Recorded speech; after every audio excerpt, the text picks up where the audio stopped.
Today you join me from a incredibly special place here in Japan. You couldn't tell already by this Honda and particularly this one behind me. We are here at Spoon Sports, the most famous Honda tuner in the world. My plan today is to take you on a very quick little tour. This is the Type 1 workshop. There's also the Spoon Sports headquarters up the road, which we'll check out in a second. Show you around, teach you how to get here and just enjoy a bit of Japanese car passion. If you're new here, my name's Pat. I like to show you around some of the rarest cars in Australia, and now we're taking it globally to Japan here. I'm a massive fan of Japanese car culture. I've been wanting to do this trip for a very, very long time, so I'm super excited to be here. Let's get cracking.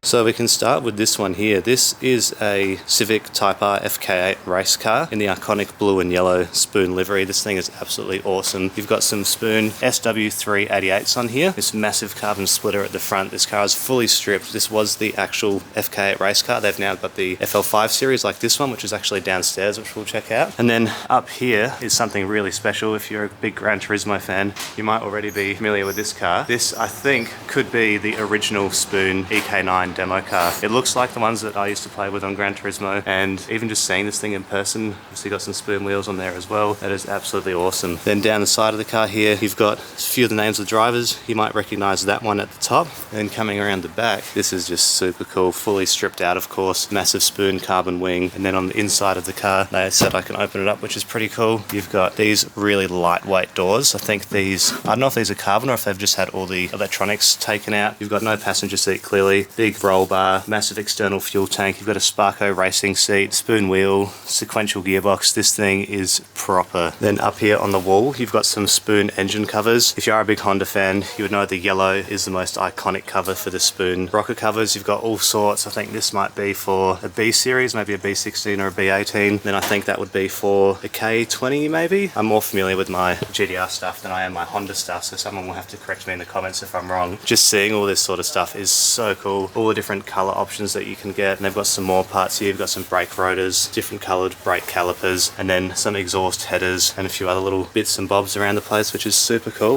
I think this looks like AP1. That could be for an S2000. Then you've got this little suitcase bike sort of thing, electric bike, which is cool. Over here you've got an engine on the stand. This one I think should be a B18 by looking at it, but we can probably find on the side of the engine somewhere where it would say what it is. Oh, B16. Probably can't see that in there, but there's B16A in there, and super cool. That one's got the ITBs on it as well. And then before we check out the cars that are over here behind us, I want to show you a few race parts. I think that's from an S2000. This bumper bar here, it looks to me like it could be, that one above it might be from, an NSX. Maybe, I reckon that could be from maybe the, sorry I'm pointing here, that one to the NSX. That's obviously an FK8 front bumper. This is a bonnet from the FL5 race car, and you can tell with this vent here, that's from the FL5. Then you've got a couple motors here. I think these could be NSX GT motors, judging by the V6. You've got 3 cylinders here on this side and then 3 on this side. You've got these super cool trumpets at the top, and then another, what I believe to be NSX engine under it.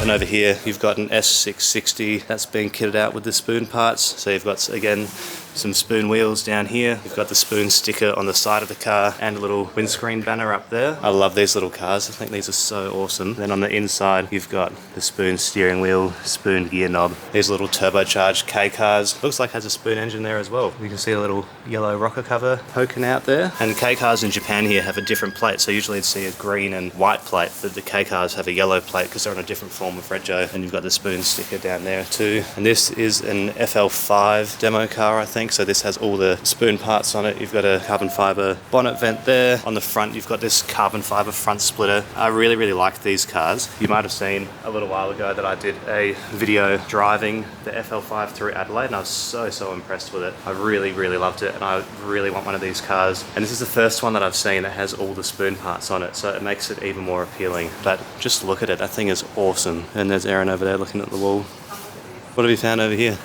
No way! That's my name backwards. Funny. That's crazy. crazy. We need to make sure 2P gets it. Wow, that's cool. So this must be a wall where all the visitors come and sign it. You've got all these different people's names and the dates that they've come in. Lots of handles asking for follows. Yeah, I'll definitely. Well, I reckon there's a bit of space up here.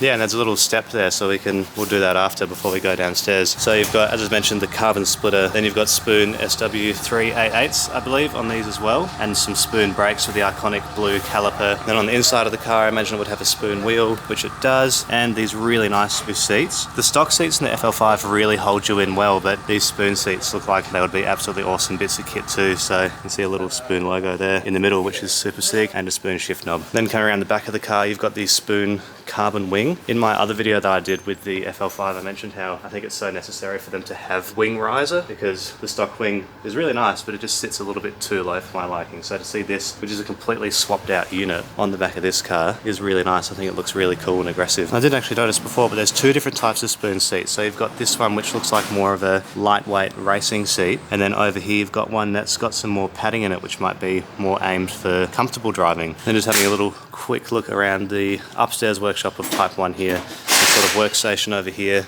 Then you've got one of the mechanics here working on a Accord Euro R CL1. And the funny thing with this is that I almost actually bought an Accord Euro CL1 instead of my Chaser. So seeing one in Japan is pretty cool. I always love seeing cars that I've only seen in Australia. In Japan, there's just something that's this weird sort of irreplaceable feeling about it. It's just super, super sick. The one more thing that we have to do before we go downstairs is sign this big wall. There we go, now it's official. So if you ever come to Spoon Sports and you want to see my visit, it's all up there.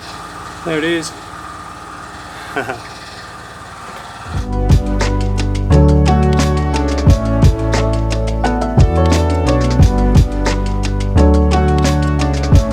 I apologise if it's a bit noisy. There is a main road right outside the Type 1 workshop here, but down here you have something super, super cool. This is the FL5 Civic Type R race car, which is awesome to see. This is the new one, the latest race car they've got. This has just been racing at Fuji Speedway. It's still dirty, you can see it all over the car here. It still has all the rubber and other markings from the race. If you actually go on the Spoon Instagram, you will be able to see this is the 95 race car. You've got all the names of the racers up there. And then inside the car here, you've got this roll cage that surrounds the whole car. You've got a Bride racing seat. First time I've actually seen a Bride racing seat in a car that's not just a street car, which is super cool. And then you've got this Spoon wheel. These cars actually aren't a sequential, which I've just noticed too, which is really interesting. That's still a 6-speed manual, so that's pretty cool to see. And then around the back of the car, it's so cool to see something that's literally just been raced. Still got all the markings from the race on the back of the car. We've got here where I believe you put the fuel inside of it. So this car as well, I just checked, literally won the final round of the Super Taikyu racing series at Fuji Speedway, so that's pretty cool. That's why it's still got all the markings on it from the race car. This is literally fresh off a race win, which is insanely cool that I'm in Japan seeing a winning race car in the flesh. Like, it's just nuts. But carrying on around the workshop here, you've got an S660 that's being worked on the lift. You've got this little Honda truck, which I imagine is a little parts car, and then little Honda Jazz, and then an S2000 here with some T37s on it. That looks really, really sick. Then in here you've got the engine room, so all the techs working on the engines. There's an engine cover there for I think a B18, and you can see all the engines in the corner that are being worked on and prepped, which is really, really sick. So now we're going to head to the main Spoon headquarters, which is just up the road, and see what's up there.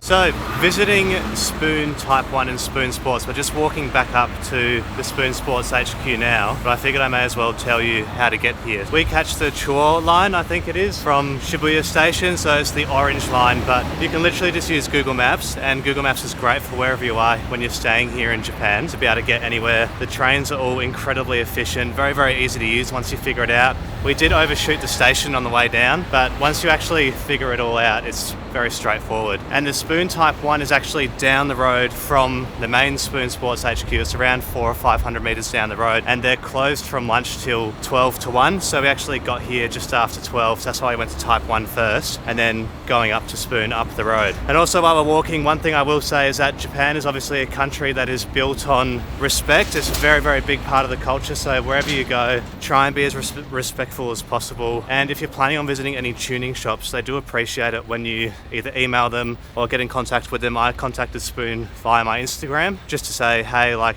I would like to come down, take some photos, shoot some videos, is that okay? And hopefully they'll say yes to you. And I think if you try and be as respectful as possible before you come visit, you will have more chance of actually getting into some of these places, because they do have a lot of tourists, a lot of foreigners come through who aren't very respectful, and it sort of puts a bit of a stain on the rest of us. So try and break that mold, be as respectful as you can, and you will get very, very far.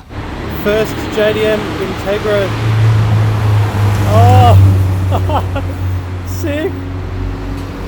Alright, so the Spoon headquarters, you can't actually go inside to film there. So I was just having about a 20-minute chat with the lovely guy that works here, and he gave me a couple of brochures as well that Erin's holding. This was really nice, we had a good chat. I told him about my display cabinet and my collection, how I collect lots of brochures. So we got one for the FL5 and one for the FK8 too, which is super cool. But the main headquarters of Spoon is just an office, which is why you have Type 1. So if you're gonna walk here and you come from the station, which I think was Okigubo station? I can't remember, you have to just double check the station on Google Maps, starts with an O. But yeah, I'll pop it up on the screen, I'll show you what it is. And then you come past the main Spoon headquarters, which is here with the sign, then you keep walking another 500 meters down to Type 1. In here is just pretty much a warehouse, so they just stock a few parts and do a few little bits and bobs. So you're not missing out on much by skipping past this, but it is still pretty cool to see. So I reckon that will be probably the end of this video. As I said, I want to do a few little very quick videos on some shops around Japan, places that I've always wanted to go. The whole idea with this whole thing that I'm doing is to answer all the questions that I used to have and things that I wanted answers to years ago, because I used to spend all my teenage years researching Japan because I wanted to come here so bad. So my hope for you is that you get your questions answered through these videos, and of course if you have any more questions, please feel free to pop them in the comments below and I'll do my best to answer them based on what I've learned this trip. So I hope you've enjoyed. Please subscribe because there are so many more of these coming. We're visiting HKS, we're visiting mines, we're going to go visit potentially a couple car dealerships as well, the Nissan Heritage Museum, we've got Nismo Festival. There is just heaps